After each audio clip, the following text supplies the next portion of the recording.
jasna pire soo ko bëggee fii si biir Gambia bi dawal foofu sa quality jasna your number one stop shop. Ana sama jigéen ñi dama bëgg ngeen jox ma seen nopp garme yi ndaxte quality jasna amal nañ leen ay til yu toj daala poos abaaya yu yiiw waaye it amal nañ leen ay boreda yu rafet boreda yoo xam ne pour góor ñi la ak pour jigéen ñi amal nañ leen body scrub yi nga xam ne nii dafay defar seen yaram bam nice waaye it fàttewuñ fa diw yi. Ana sama jeeg yu pare yi quality jasna amal nañ leen fa andi cuuraay yu neex house spray ak bépp xeetu baax pour seen biir néeg. dama ne atum ren jii ku sa jëkkër mere ku ne yow la neex ndaxte quality jasna ñëw na si dëkk bi pour defar sëy yi. makeup artist yi bàyyi ngeen gannaaw ñu ngi leen fa amal ay makeup product yu quality waxu leen léegi nii foofa sa Westfield jàkkaarloog monument bi wala nga jokkoo quality jasna si 250 01 24 ak quality jasna taaral sa bopp taaral sa néeg waaye it dëggal sa alaaji aas.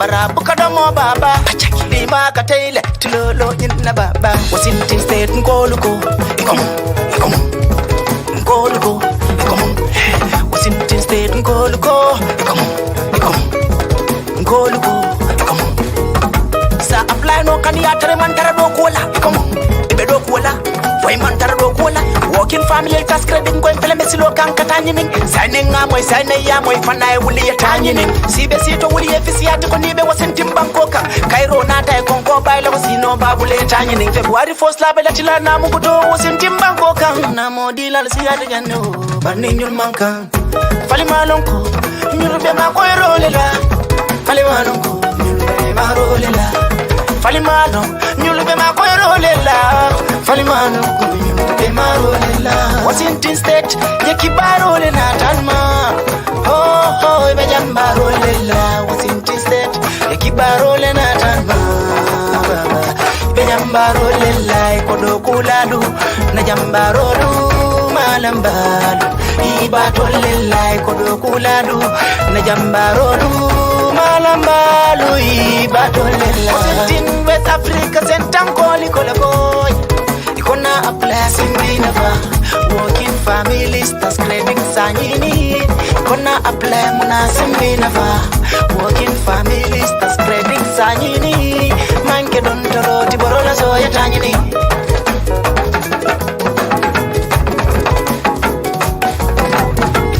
Kila no science yena mo kani science miliya do ku 2022 wala ba so kala science hani do rakirinde do ku ngoza so daga science manza kundala na mo bunda sartol dundile science ikonga na ga dundi juna pomfana sa so to science wuliya katoke ngoza so to jan science local na mo kani bunda wasintim banko na se fo nyurbela sontala science this one. Assalamu alaikum. Good evening, wherever you might be watching us. This is Gambian Talents TV.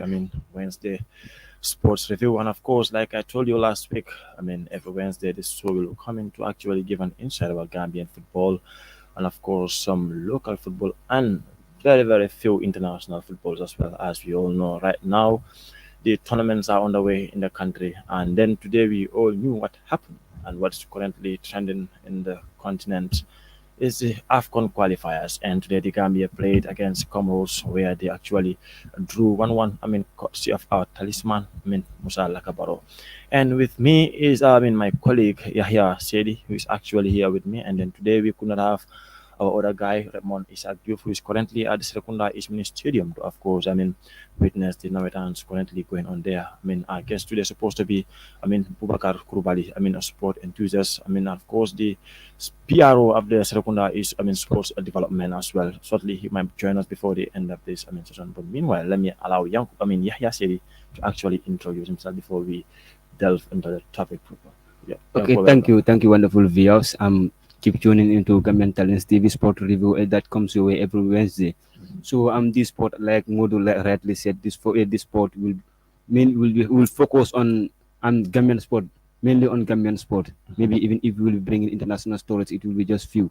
But the program is mainly for local sport, because right now there are Navetans going on in all parts of the country. In Serekunda is Manjai, Serekunda West, Brikama.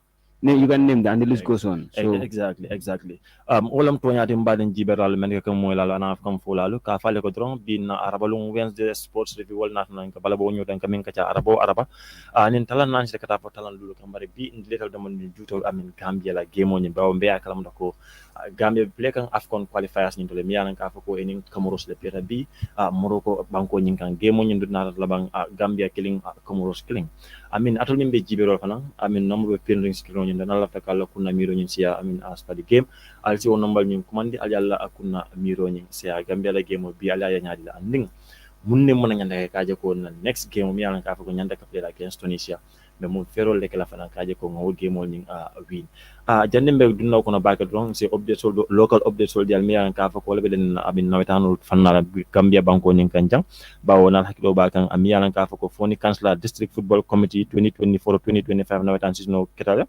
abe bori kanjel andung tenel lo min tambe wala ketani bolonti wala gol kilin so andung bujinga wal nada gagné goal da sabala and then Dumbutu also won, and then Confender could actually got nothing. So Wasabu Kamalu had the updates in the Foni Kansala district, and then meanwhile in Combo South also in this sport Gambia Tonko Nano Belemala. Here are some updates. In C4, of course, the honorable Daura Jallo sponsored tournament final is set to actually take place Saturday coming 7 September between Canada and of course Sanchaba United in C4 there. Former Fembe Jibe Rolani Simosi for no go and witness talent in Bekela Bennett final to me and Kafo Bekela Nyon Town let and ka fale fanan ko don nyofele fanan bebo combo south ndo jene ko nyofele nawtan final of fanan be jemi and Kafo on the 15th September 2024 between Bamba Dinka and of course Kasa Kunda mi and Kafo ko nyimbe kala nyofele atundo nyimbeldo je wo sabu kamal don na manang time nyin wesa don na big game Yahya, how do you see the game? Gambia la game will be Yahya nyaadi la min. Modu wala mtonyati modu game ni nadi na game yes well played ale akira don logla mantare na side bari boli la effort trele ya try because ngajele na opportunity ni musere because amako every opportunity ya musere ko school opportunity do game kata le some opportunity ni also the first time miss amako opportunity bele ka school no so this is the beauty of football. So Fonso accept, but aside that ball over Piletele, girl over Piletele, I think this is the first game. So it's not a bad result to me because na 1 point sort of jealous. So it's a move on to Tunisia where me and ko abakala even though a tough encounter the Barimba makes so like na point of drop Janyami ko avoid against Tunisia. Okumara bakele kaje ko point drop jang against Tunisia. We actually those are mistakes. But going into this encounter, Ibajalo Comoros actually when it comes to football of FIFA ranking it left Gambia nyato at some point. So Gambia having a draw against this side. Although when it comes to FIFA ranking, because they numbers long at some point, right? Exactly. But then when it comes to the talent, and then how the game was actually being played, a Gambia footballer also you bring Comoros, at some point, I think the boys could have actually do better because we've missed some few clear cut chances. Me and Kafo could have been converted to change the narratives of the results of the game. But it will be Kino. What areas do you think the Gambia actually nyandaka develop for na the game on Emir? Modu Kafo FIFA ranking there, it's just like a number ko ya fo nyamere. That doesn't matter saying in modern football Kafo ala ranking neben santo wala dina comme game on adrota wala ranking nebete we have seen a lower ranked team be higher ranked team sol budeka so I see no reason why Gambia comme ita Comoros budena comme akata dron chancel tare je nyami wala dina comme game manna 3 all the 3 points so no but comme ka for ranking I don't think that's an excuse so bo nde comme game o tara nyami fana comme we have a couple of chances so it's just that comme man capitalize no chancel beka wala kada problem modin but not capitalize chance I think we have even going into the game we have a better chance than Comoros even though la FIFA ranking be kan but before the game tell them favorites pour ko win but then the game was saying for there is no underdogs in football especially in African football because iba mom real underdog at the next minute 11 money bola sama lanang abi 11 mana sama lanang so iba kalong opportunity be kalam a single mistake la opponent is capitalize no le ayesku Well, come here for mindset unit and then how you approach the game.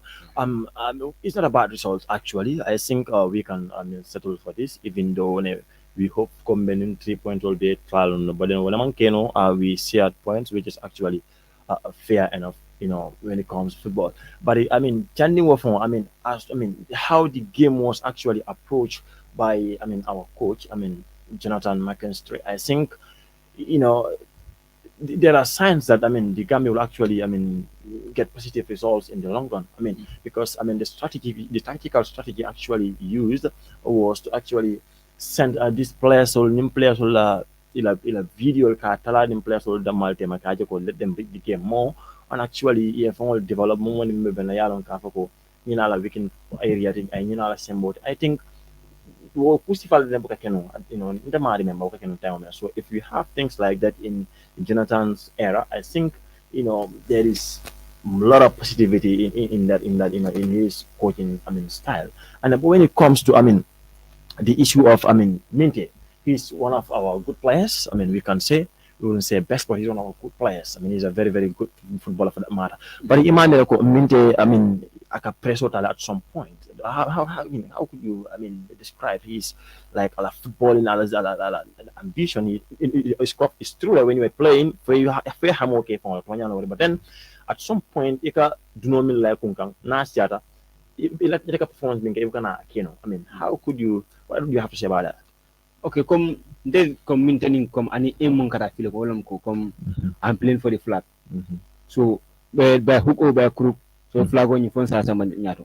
So minte sometimes a whole pressure you are playing for your motherland. It's not an easy task, because pressure better can everything better can diamol be siala but still even though diamol be siala but our cool can our play can as expected even though be a major back. I think one thing for me about the halfback was very solid. He was not given any chance to breathe. Halfback on you wherever Minte is halfback will be. So Nyajibo for Naya button the Komian ko Alafaka Bonin game because Nyajibe at the starting of the game some couple of chances or but Biraboto halfback of I read water after see a car track stop wala na Minte be among penetrate no back at that. Halfback on or area or Yabatan the back. That's very right. And then you come to the midfield setup as well. We've seen a very, very solid midfield. The Ablai and of course Yusufa. Like he was.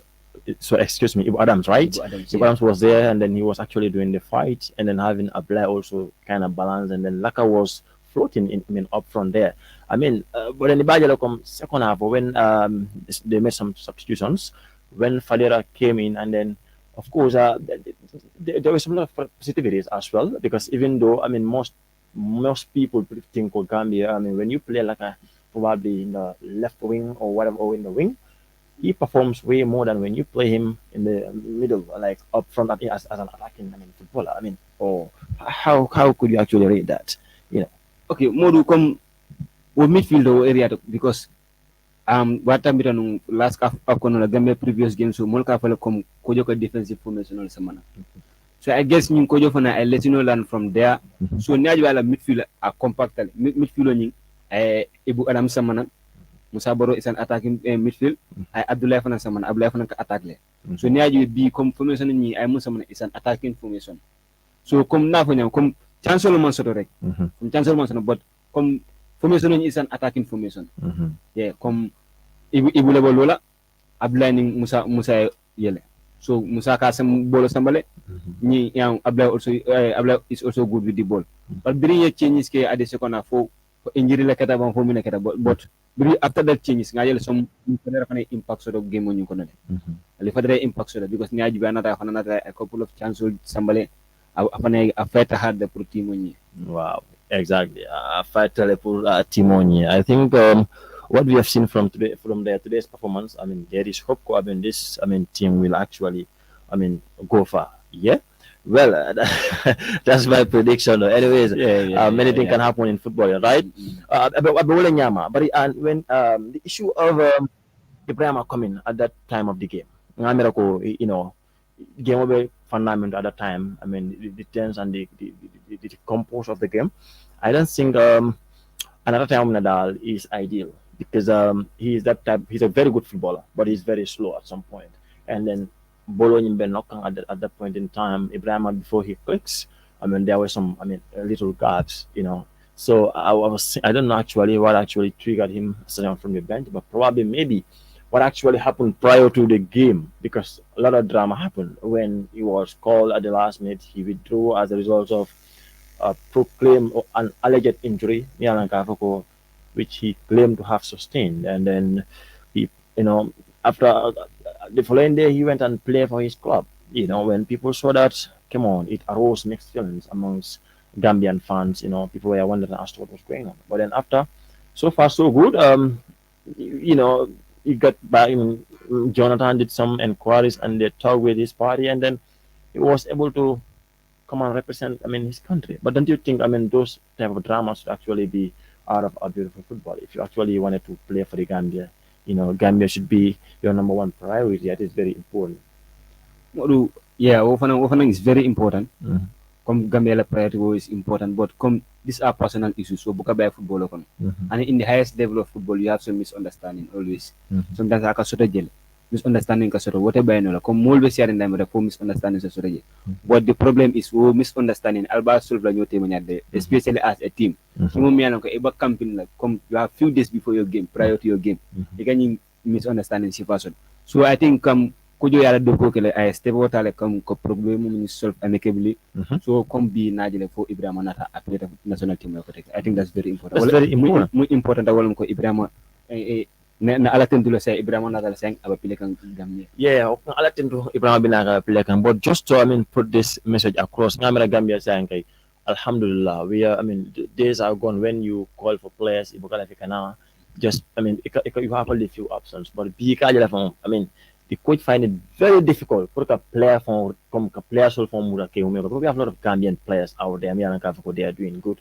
So this is my personal opinion. If you have been called by your nation to come and represent you, to come and represent your country, I think you should actually be very happy about it, and you should take so much pride in it, because more Gambian they are playing out there. They could not have the opportunity to be called to come and represent their country. So if you have that opportunity, you actually need to make best use of it. Don't take it for granted, because Gambia is full of talent. Because even the guy from Real Evangelou, he's called up to the national team. It's a clear manifestation or great example. Katandiko, we have a lot of talents here. Even those that are playing the first division could be given a chance to come and play. And we have a lot of people out there in the Europe. But I'm very happy with Jonathan's approach. He has actually exercised a sense of professionalism to the highest ladder, or whatever, to the highest peak. And of course to Ibrahim also, he was able to comport himself. And then what matters most were things were actually solved. Important. Yeah, it was as far as like dressing room was in order kai dressing room como different parties in the dressing room so we is in level, but as far as an European football ni come in dressing room man ka clean we party different camps within your dressing room abe difficult la bakal pour les players sama together all to nyati kay one is winning, and then Gambia wala je one club, and then the Beka hamo mune the pro Gambia win, and then ngakata nyato demanding.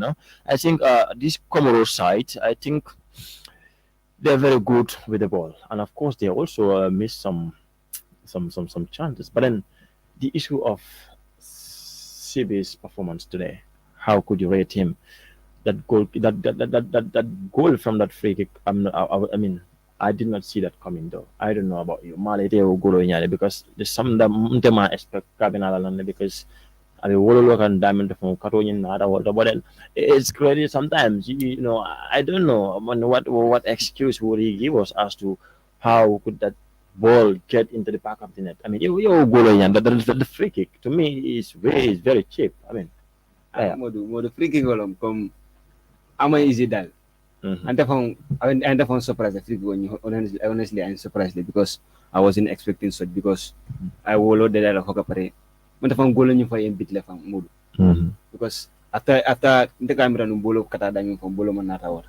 So after Silon Tanata realized the ball was at the back of the net. Wow. Now no come some mistake will be there unavoidable. He's a goalkeeper, so come you keep encouraging him right. This is the mistake of Abgabe, especially in goalkeeping. Mistake of Bigabe, you will make 1,000 saves, but one mistake is going to yeah.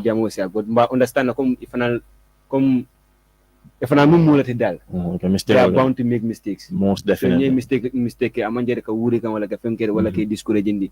Comme ni mo mistake ko ifana. Comme ay encourage di am nyala fana bala. Iba fala nyame comme yen nyim ka ten no ten next time ya rectify. I guess you work on that come not back to training kana you work on that. Yeah.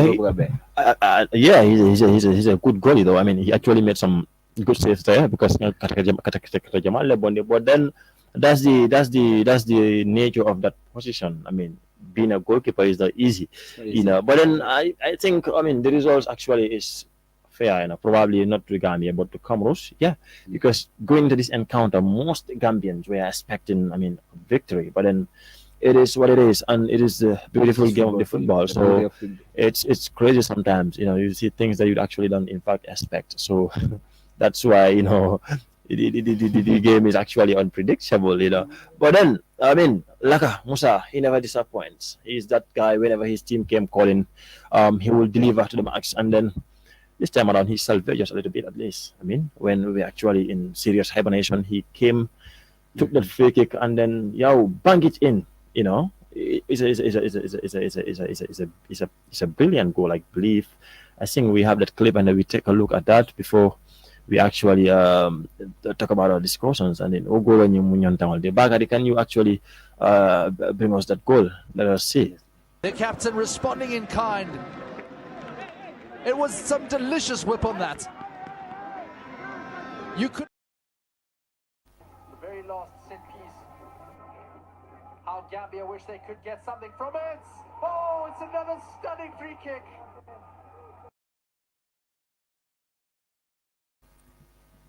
The captain responding in kind. It was some delicious whip on that. You could. The very last piece. How Gambia wish they could get something from it.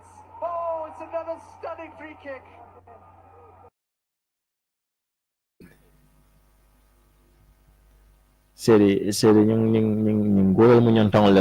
And I mean, the nicest thing was Comoros captain, I mean, step up and took up the responsibility. And of course, Laka also, I mean, responded in a very positive way. I mean, you know, by scoring that, I mean, wonderful free kick. I think it's actually, I mean, fair. And then congratulations to him. I mean, he has always been like that. Laka will never. But I don't think this is a problem to Musa.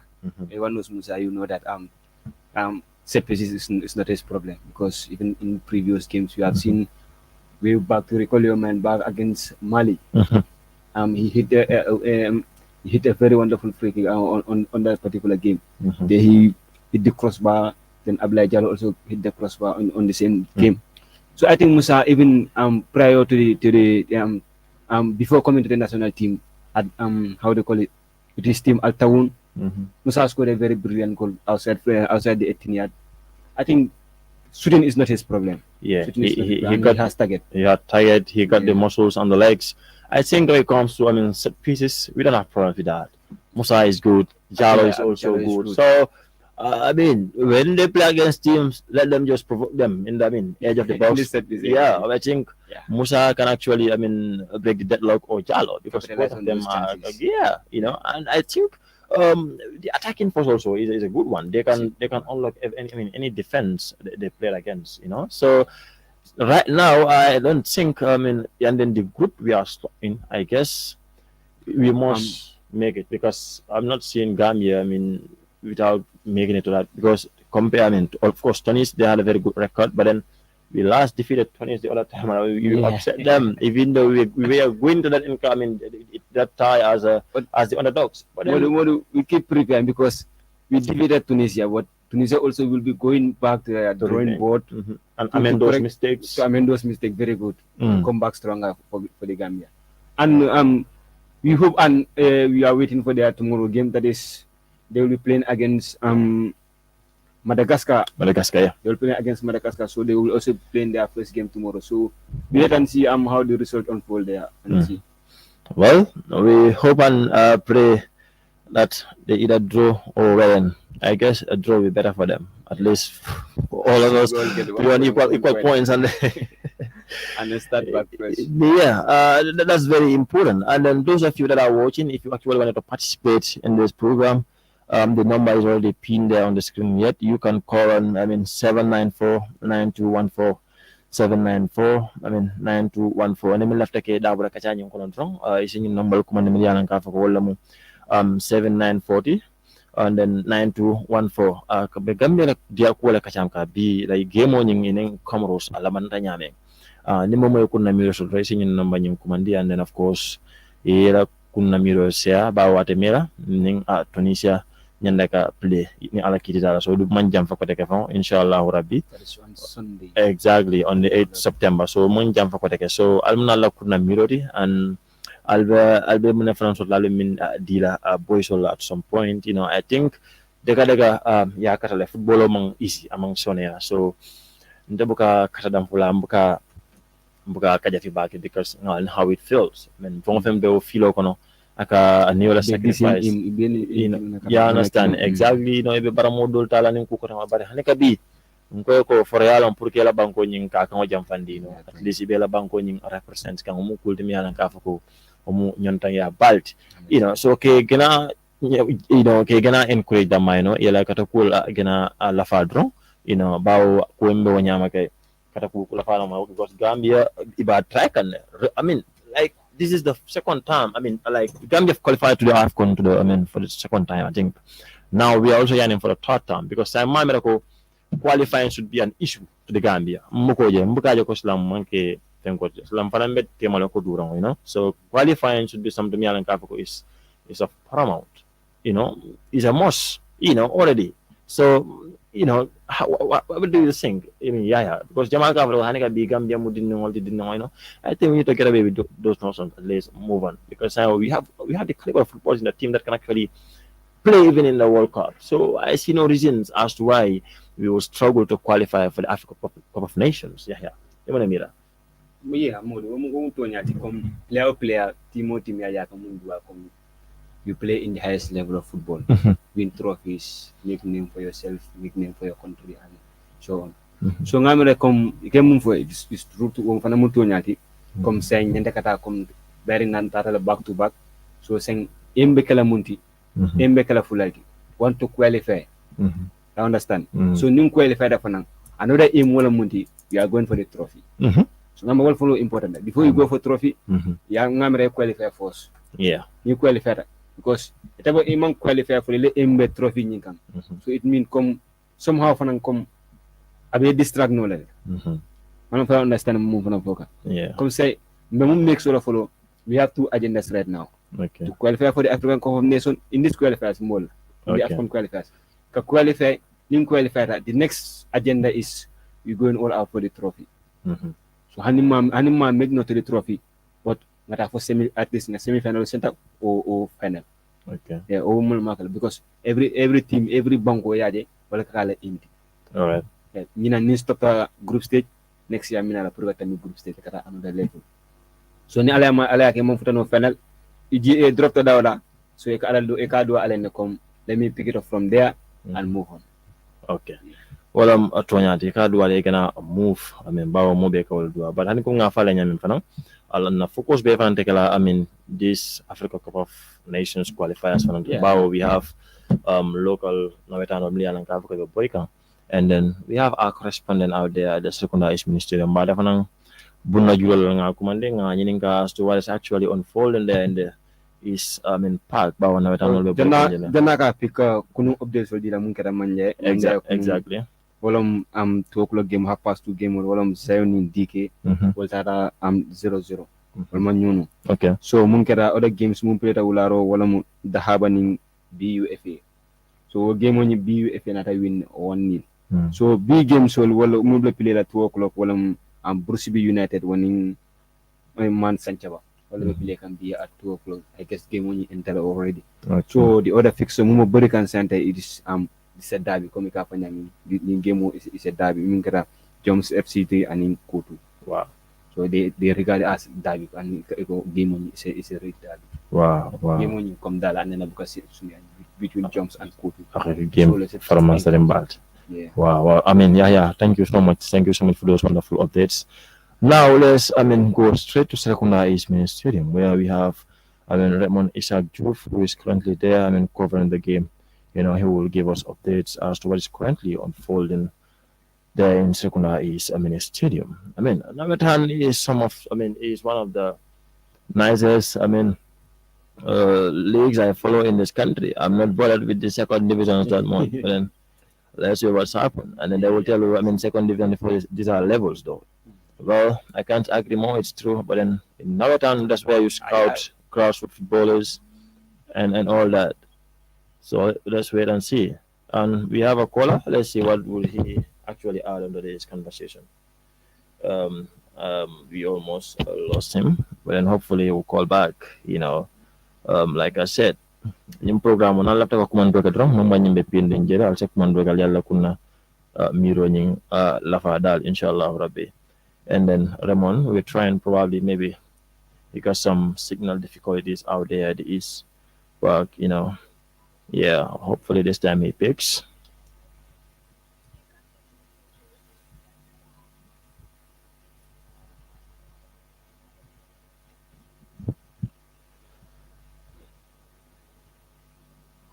Well, just to remind you, Babukar Koli, hopefully he will join us very soon. Kurubali rather, excuse me. Kurubali is supposed to join us, and then he is stopped by the traffic, I guess. It's crazy though, but then you can still call the number pin on the screen, and then if you want to say, good evening, Ramon, how are you? Ramon, how are you doing? Yeah, I'm fine, thanks. How are you? Good, we're good. You are currently at the Serekunda East Mini Stadium, right? Yeah, sure. Good. Give us some updates as to what is currently happening there between TK Snookers and, of course, which team are they playing against? TK Snookers versus Canon. Okay, exactly. Canon. What are the scores and, of course, how are things unfolding there right now? Yeah, do you mind I speak Mandinka? Yes, of course. To actually hook our Mandinka listeners out there. Hello? Well, we lost him. I don't know. Probably it's a network, but let's wait and see. It's crazy though. But then we will actually bring him back, and then he actually need to tell us what's currently happening at the Serekunda East Mini Stadium as far as the AfriCell sponsored Sesto Navetan is concerned. So this is something that actually we definitely need to know. Because grassroots football is of paramount. So I for one, I don't joke with Navetan, actually, so playing this Navetan. His aim is to play the because that's where all the Lakabaro started. So it's very important to prioritize it, because all of them cannot go and park at the first division or the second division. So we play Navetan and then gradually those who have the luck will proceed to the first division or the second division or the third division of likes. So who knows where chance will lie. Okay, Maulan Panyalan, then better the Catedral Barindol, but Manchakan, Navetano line, and in fact, it entertained you at some point, but Ramon bad track and Dundu. It seems that the network is kind of crazy though. Let's wait and see. Fatih Dunandron Dafumole, TK Snookers Ning Canon. For camera Canon Malong will Sanya camera low world. Canon in TK Snookers. So Ramon Kumandikan Nekoteke, Atumanda, but this time the lucky that I'm Majibi at least. Tumando bado. Aha, Raymond. Network ko man kati nung bari silang alhamdulillah felenti nat nang. Afu mo le kerin sira kunda is right. Yeah, hadi. Oh, is not making the flavor, but it won't you man not getting good. He may not have been a yaman, cut you a yaman, and other trolls. Okay. Hadi, but thanks to these nukas, yeah, the first demo win. So in the second demo, the other draw 4 points. Okay. And in your room, in the first demo, the canon, in the first demo, the other draw again. These nukas stand. Okay, I mean, ibe player man kata imam fen dundino. I mean, don't you think for them struggle to jeba wala defender like a struggle to bang for money kata problem mati. I mean, how do you read the game? What were your observations? For the strikers we are not clinical in front of goal wala the midfield could not create chances for their strikers or money kata. Neither these nukas la carodo. The chances also do na kila midfielder le pass to deliver striker nila and protocol buka pedia. Because he got the Kabu Katale for you know, 1-on-1 defense for Bari, come striker in Bukarla. Okay, so need a new canon the Timoro, Irolila counter Sol Capedia, Barilla Crosso in Bukapedia, Dragon in Fanabuka Force. Yeah, Temore of that demon, Bari, Timon in Timpulo may play though Nila defend, canon, because you don't let play away, if you play away, so you live. So yeah, the game on the people there are managed for a trozo. Wow. That's not bad. But yeah, I think that's fair at least. Yeah, that's fair. In a part of my over career and they cheer them up to the whole game over here. I think we never done of media sometimes. I mean, Fanula ambiance thing cook on right? Yeah, so Wow, mashallah. And thank you so much. I mean, Raymond Isaac Diouf. Baraka bake olong Raymond ter lebe nung serakura is ministry mo jeka update sol di molla between TK Snokers ning Canon. Bari ngaje ko team floor be goalman na dundino be nan na nyo buteno nyang kabo ka mangamera striker sol malta goalkeeper la sabu kamula ne man na biel nyin dundi. Awro fana important dal mo. As long as be play kan. Ni ma askunu try and defend. At least. Yeah, if kana concede. If you concede, if you cannot concede. Okay. No problem. At least at the end of the day, more point of view, you can prepare for the next game. At the end of the day, and then the at least I think it's a bit fair because TK Snoggers will first game of win, and then this game you are drew. For Canon, this is their first game, and then they drew. So by at least their next encounter 2 more games to go. So probably anything is possible from them. Keps, you can actually call back along. And then network issue them, but then you can still keep calling, and then participate, but then it's okay. Don't worry. Okay, Kev, thank you so much for that wonderful update.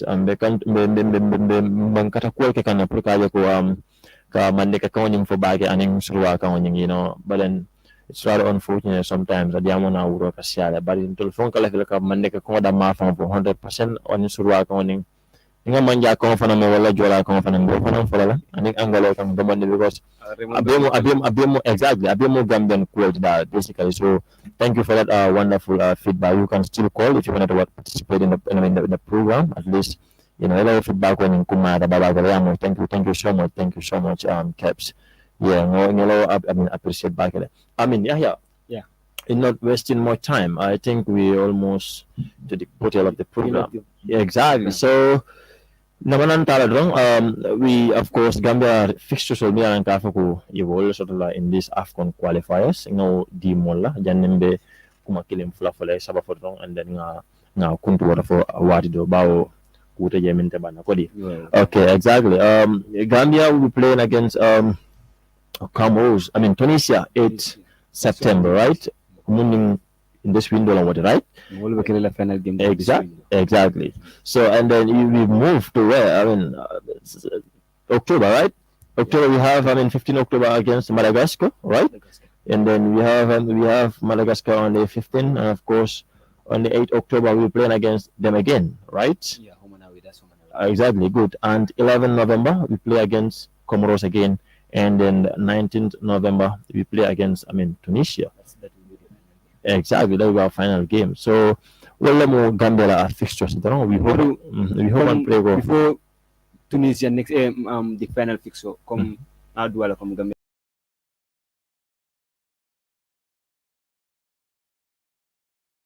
And Tunisia will be the last game. So Adwa Janin Tunisia we are trying to learn the faith of Kapare. So what a kalamol problem Tunisia fixes all that and now what a problem. So but come Kafala come in Tunisia will play like the last game for this window, this break, meaning break banta. A bit club football of Kapare.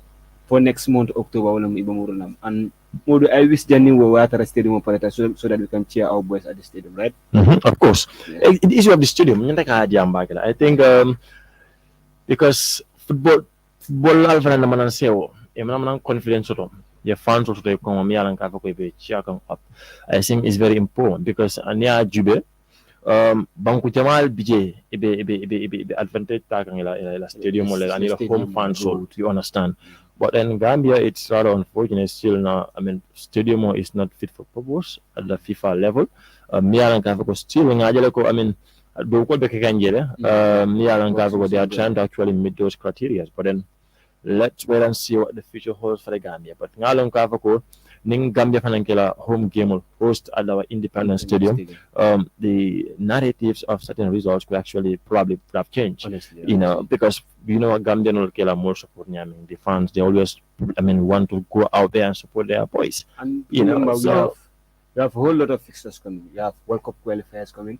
We have African Cup of Nations qualifiers. So Nathan and home games will play in front of our home fans. That will do a lot. That will be an amazing thing. And then Namira Momoka you play in front of your home fans unless they will actually support, giving us that support. Otherwise, they want to work when the bank you can call their home, even though that's what is at stake. I mean, that's what we can settle for because there is no other option but to actually manage with what we had at our disposal. So Namera Kumata Bagara, Ambadin Jiberal Kafalo program of lending Abina Banna.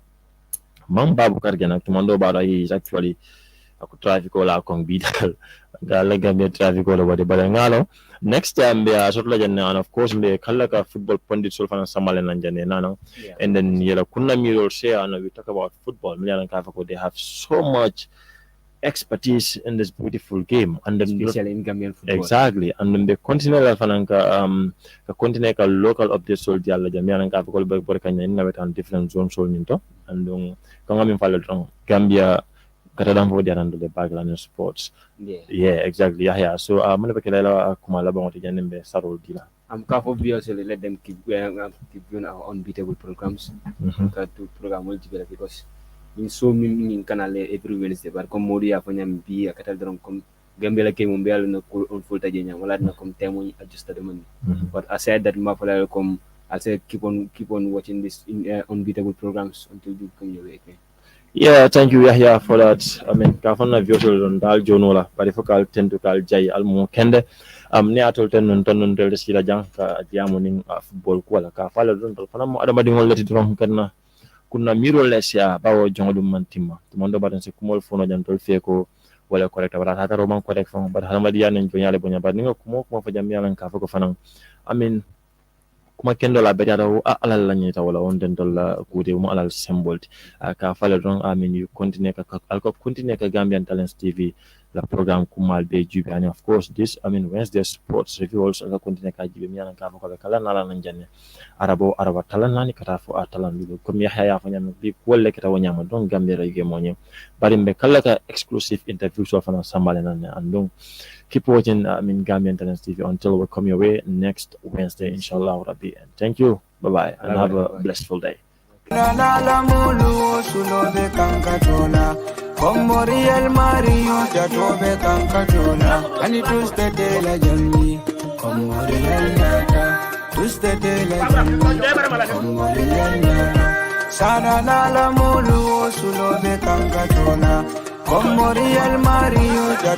Kankatola.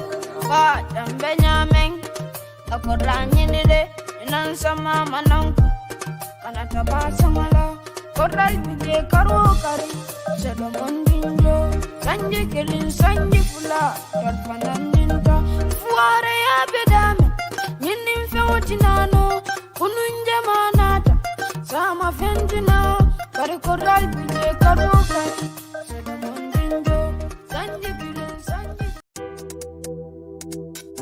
Ku yoddu sa xat te quality jas na ñoo yor seen cumbukaay tur day uyu borom jas na pire sa ko bëggee fii si biir Gambia bi dawal foofu sa quality jas na your number one stop shop ana sama jigéen ñi dama bëgg ngeen jox ma seen nopp garmi yi ndaxte quality jas na amal nañ leen ay til yu toj daala poos abaaya yu yiiw waaye it amal nañ leen ay boreda yu rafet boreda yoo xam ne pour góor ñi la ak pour jigéen ñi amal nañ leen body scrub yi nga xam ne nii dafay defar seen yaram bam nice waaye it fàttewuñ fa diw yi ana sama jeeg yu pare yi quality jas na amal nañ leen fa andi cuuraay yu neex house spray ak bépp xeetu baax pour seen biir néeg dama ne atum ren jii ku sa jëkkër mere ku ne yow la neex ndaxte quality jas na ñëw na si dëkk bi pour defar sëy yi make-up artist yi bàyyi leen gannaaw ñu ngi leen fa amal ay make-up product yu quality